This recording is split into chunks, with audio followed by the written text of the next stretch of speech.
Et pendant ce temps, sur le fleuve Maroni, le bac Malani, qui doit remplacer le bac La Gabrielle, reste toujours à quai. Plus de 3 ans que cela dure. Une mise en service retardée faute d'infrastructures adéquates côté Suriname.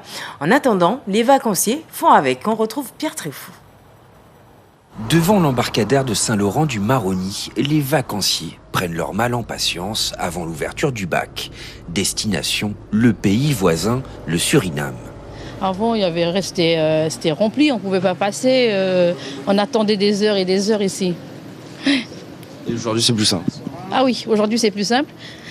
Vous savez tamponner celui-là? Oui, il faut tamponner celui-là. Waïda, agricultrice, a décidé de prendre quelques jours de vacances pour l'anniversaire de sa sœur. Une occasion rare pour cette Surinamaise. Tout devient cher. Donc si j'avais pas de famille, c'était vraiment très rare que j'irais en Suriname, moi. Un tourisme surinamais en berne. Depuis la crise du Covid, le pays est de moins en moins attractif, malgré un taux de change avantageux pour les touristes.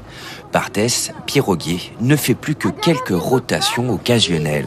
Bon, j'ai vu qu'il y en avait moins, ça. Justement, c'est par rapport au Suriname, il y a les prix qui ont augmenté, il y a tout ça. Bon, après, il y a les touristes qui ne veulent plus partir par rapport à ça.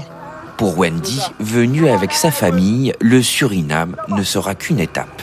Le problème, c'est qu'avant, il y avait un avion qui pouvait nous emmener directement depuis Cayenne à Saint-Domingue. Aujourd'hui, le même avion est très cher. Il fait une escale en Martinique ou en Guadeloupe, ce qui nous oblige à dormir sur place et de devoir encore payer. En partant depuis le Suriname, je peux arriver directement chez moi, à Saint-Domingue, et pour beaucoup moins cher. Un pays moins attractif pour le tourisme, ce qui impacte l'activité de l'embarcadère de Saint-Laurent du Maroni, où attend toujours le nouveau ferry, le Malani, qui ne peut toujours pas s'amarrer du côté surinamais, symbole d'un tourisme immobile. Dans la